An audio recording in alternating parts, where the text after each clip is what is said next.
My name's Oline Petruska. I was born up the trail towards the mountains on a winter camp.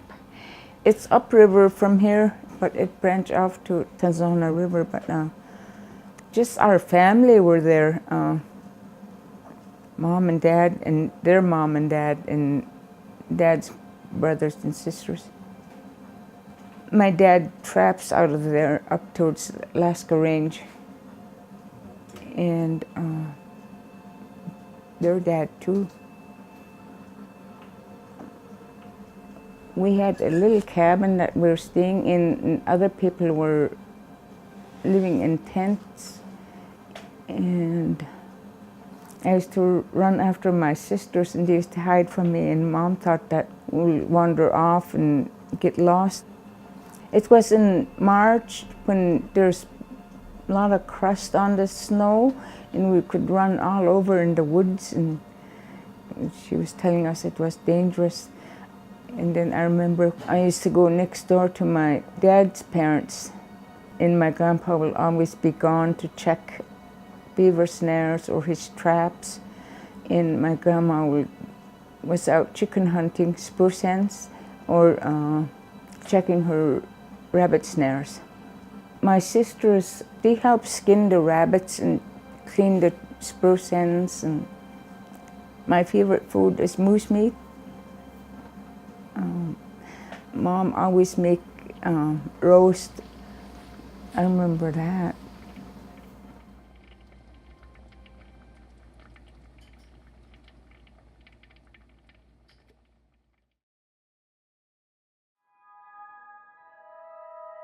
My mom and dad had to move because all my sisters started school at that time. People moved from Tanzania, Big River, in Salmon River, and Talida to when the school started in 1948. There was no store, no post office, no nothing here at Nikolai. There was only a store here downriver at Medford, that's 11 miles away, overland.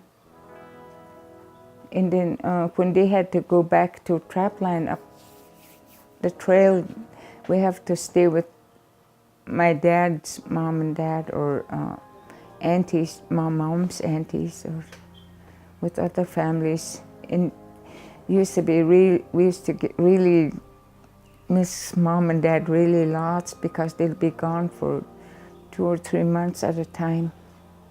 People could hardly wait till the end of school to just pack up and leave to go down to Medford to cut wood for the barge or for the store, or dig the garden for the store owner. There was other summer jobs down there people could do. My mom, she used to work at the roadhouse here when the mail trail was coming from Ninana and all those places, and she used to work at and cook and all that, so she was a good cook. She learned, she taught herself how to read and write. But Mom, strong-willed. She wants things done, she wants it done the way she wants it, and she knows how to do a lot of things that she was teaching us. At the time that we're doing them, I didn't think it was teaching. I just follow along what my sisters were doing and learn from them. My parents taught me love and respect, especially Mom. She tell us to respect other people and to always be honest. And my dad said, if you hear somebody preaching, stop and listen. You'll learn something from them.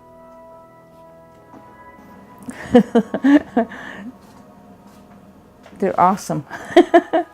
They're quiet. My dad especially doesn't communicate very much. My mom made us flower sack dresses. The flower didn't come in bags like that. It came in cloth, fancy ones, and Mom always made us girls some brand new dresses for the school. Teachers were having a hard time trying to teach the students that they don't understand each other, the teacher and the students. Nobody knew how to talk English. Mom, I guess, know a few words from working at the roadhouse, but it was really hard for all the students. I was talking in my language to them, because I was stubborn, and I was trying to tell her that, and she was punishing me for using the language. I went to school till 61, and I went to Mount Edgecombe at 61, 63. When I went to Mount Edgecombe, that was the first time that I went for a long airplane ride, and first time away from home for a long time, where there was no natives, and I was really, really homesick. I just kept telling myself, I'm doing this for the other kids so they'll go on to high school when, I want Nikolai kids to go on to high school. So, but I was really miserable. I couldn't even concentrate. I couldn't study. My grades were awful. And the counselor at the dorm called me to the office, and she said, there's a place up there at the hospital where we could put you back in 8th grade. I said, no way, I came here to go to high school. I'm gonna show those kids that I could go to high school. I want those kids to go on to high school. I'll do better, I told her. I'll work on my grades, from that time on, just made up my mind, and it was easy from there. That was end of November. And learning wasn't even that hard. I just made it harder for myself by not concentrating on what my studies were, From then on, I had a passing grade at the end. And I went back the next year, and my brother Nick went.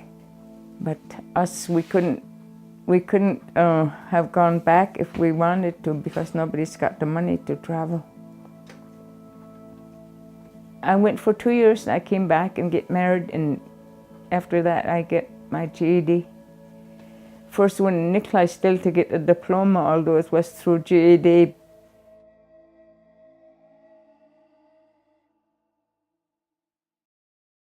We got married in 1963 here in December 8. Me and Nick, Willie and Betty, and Sam and Mary. There's 3 couples. The Russian Orthodox priest came, and we all got married in church. And that evening, I think it was, the teachers invite us to the school to have a party for us. But we were all so bashful. They had a big cake. They baked cake for us, and they bring axe to hold over the cake, and then we have big knife to pretend we're cutting the cake. We all take turns taking the picture, together. We had our baby in 65. That was Beverly. Just cry day and night. She just want to be held all the time. And Shirley was born in February. She was born a month early. She was totally different from her sister. She was so quiet. I thought there was something wrong with her. She never cried. She never fussed. She just sleep. And then our son David was born in 70. And he was in between. So we have those 3 kids. I don't really remember the first days of the school, but by that time the McGrath School opened, high school much later in the years, and people went to high school there. And then this school, we had enough kids that they had enough students to start the high school here. And my daughter Bev, my oldest, is graduated from the school here, high school, and we were the proud parents. And our second daughter graduated the next year. So we still have a high school here in Nikolai. We had a scare that it might be closing down, but somehow it just kept going, you know. Some people move in, and just so our school is still going. We were always going to camp after school until the 70s. Nick went to work at McGrath, and we stayed down there with him. I joined the Vista Volunteer and learned about the Head Start and adult education teaching, you know. So I was doing that, teaching preschool at the school. And it was good. I just loved working with those little kids. They learn from each other really quick. The biggest class I had was 9 kids. I had done other work, you know. I helped run the post office, get the mail bag from Medfra, and get in the bag and call out people's names. Everybody outside, you know, would get their letters like that. And I helped Junior Gregory with health aid work. I didn't like to take blood pressure, though. I didn't learn how, but Junior, it's so easy, just listen to the heartbeat. And I was always scared, and then I didn't feel comfortable working with the older guys, you know, when they're sick. Being a native, I was always ashamed of who I was. I didn't want to be an Indian.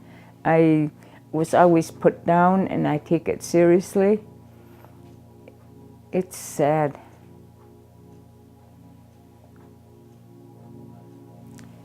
I think it's because I was punished for using my language when I was small, and then when people say, just recently even, I was in Anchorage and somebody came up to me and said, "What are you doing still living in Nikolai?" I said, "What do you think? Do you want me to move somewhere else?" You know, it's none of their business, but I don't know. I don't know what it is with people. They just want to put me down. Somebody at McGrath was telling me, all of you Nikolai women are just fallen down drunks. And we are not all fallen down drunks.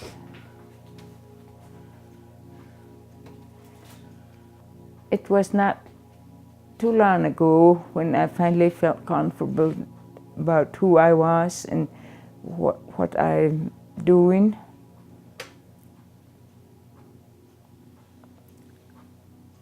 Guess I just don't want to take what they're saying about me seriously anymore, and I just pray for help and guidance to overcome this bad feeling about not comfortable with who I was. That helped. We're comfortable using our language at the fish camp, so me and Nick were always talking together in our language, so our older kids know how to understand the language, and they were starting to speak it. My mom, She was very fluent in that language, and she's the only one that just carried the language until she died. Everybody else was getting English and our language mixed up. Yeah, even our church chiefs, were starting to use the English so the younger kids will understand. But they shouldn't have done that, so if they just kept using the language, then they would eventually pick it up. It was always nice to hear her. It touches your heart when you hear the language. It's so calming. It's so natural. I don't know. It's even now, if I hear somebody talking, I just get happy. Grandkids always like to come. Great grandkids, they always like to come too and spend the night and stuff. I have 7 grandkids, 4 great grandkids. They're a handful sometimes. I want to tell them to continue their education, not to use drugs and alcohol that will mess them up. I want them to succeed. I want them to learn all that they can and have a good future.